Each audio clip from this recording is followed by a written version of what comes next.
Hindi ko akalaing sa simpleng bakasyon kasama ang boyfriend ko, dun magsisimula ang pinakamagulong desisyon ng buhay ko. Kasama ko ang boyfriend kong si Kurt nang pumunta kami sa bahay ng kapatid niyang babae para magbakasyon.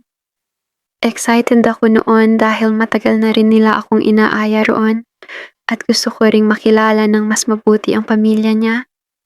Pagdating pa lang namin, agad kaming sinalubong ng kapatid niya. Finally, nandito na rin kayo, masaya nitong sabi, habang niyayakap si Kurt. Napangiti naman ako habang pinapanood silang dalawa. Halatang sobrang close nila sa isa't isa. Maya-maya, hinila niya kami papunta sa sala. Halika kayo rito, may ipakikilala ako.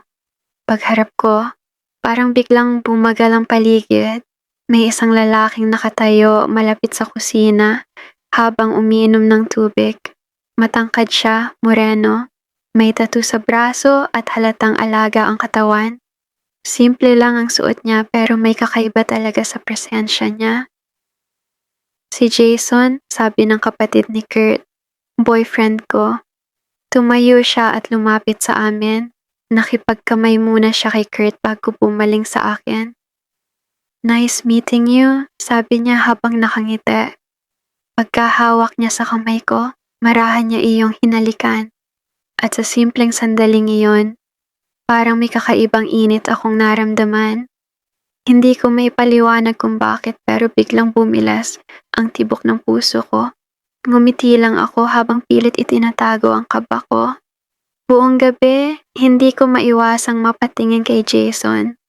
Tahimik lang siya pero parang bawat tingin niya sa akin may ibig sabihin. Paminsan-minsan pa, nahuhuli ko siyang nakatingin din sa akin.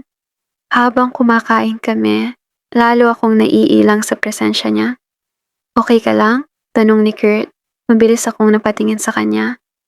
Ah? Oo naman. Pero ang totoo, magulo na agad ang isip ko nung palang. Pagkatapos naming kumain, tumulong kaming maglikpit ng pinagkainan. Maya-maya, naiwan kaming dalawa ni Jason sa lamesa habang nasa sala naman ng iba. Tahimik lang kaming dalawa habang nag-aayos ng plato. Hanggang sa bigla siyang lumapit sa likod ko. Alam mo, mahina niyang sabi, mas maganda ka pala ng malapitan. Napahinto ako. Loko ka, nahihiya akong sagot habang umiiwas ng tingin. Hindi ako nagbibiro. Ramdam ko ang init ng pisngi ko habang nagsasalita siya. Hindi ko alam kung bakit, pero parang gusto kong mas marinig pa ang boses niya. Punta ka mamaya sa kwarto ko, bulong niya.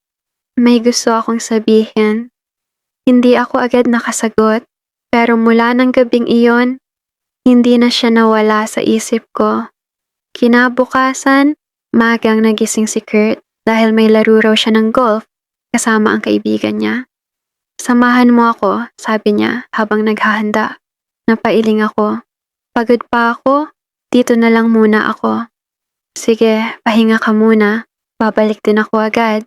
Pagkaalis niya, tahimik na ulit ang buong bahay. Humiga muna ako saglit habang nakatulala sa kisame. Hindi ko alam kung bakit, pero si Jason pa rin ang laman ng isip ko. Ilang minuto pa, tumayo na ako para maligo. Tahimik ang paligid habang naglalakad ako papunta sa banyo.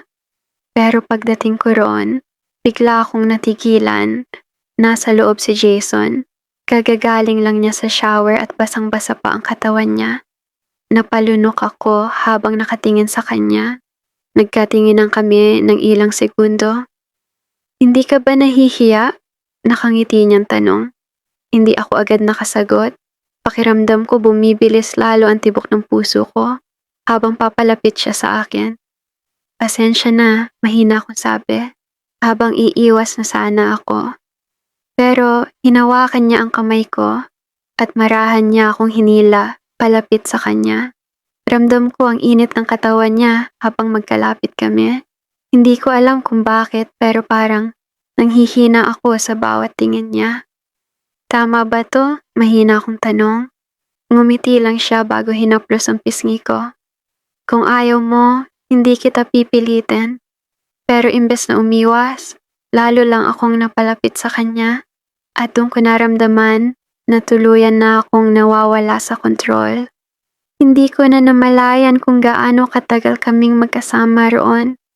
Ang alam ko lang, sa bawat sandaling magkalapit kami, lalo akong nahihirapang pigilan ang sarili ko. Parang lahat ng kaba, init at excitement na matagal kong nararamdaman ay sabay-sabay lumabas ng mga oras na iyon.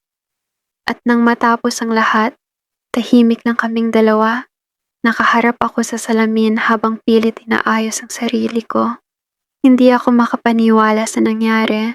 May parte sa akin na nagsisisi, pero may parte ring ayaw kalimutan ang mga nangyari sa pagitan naming dalawa. Okay ka lang? Tanong ni Jason habang nakatingin sa akin. Hindi agad ako nakasagot. Tumango lang ako bago umiwas ang tingin. Mula sa labas ng bahay, narinig ko ang tunog ng sasakyang papalapit. Nanlamig ako bigla. Si Kurt? Mahina akong sabi. Nagkatinginan kami ni Jason at sa sandaling iyon, doon ko naramdaman kung gaano kagulo ang mga susunod na mangyayari. Na kung gusto mong mapakinggan at mapanood yung full nito, click mo na yung link at mag-subscribe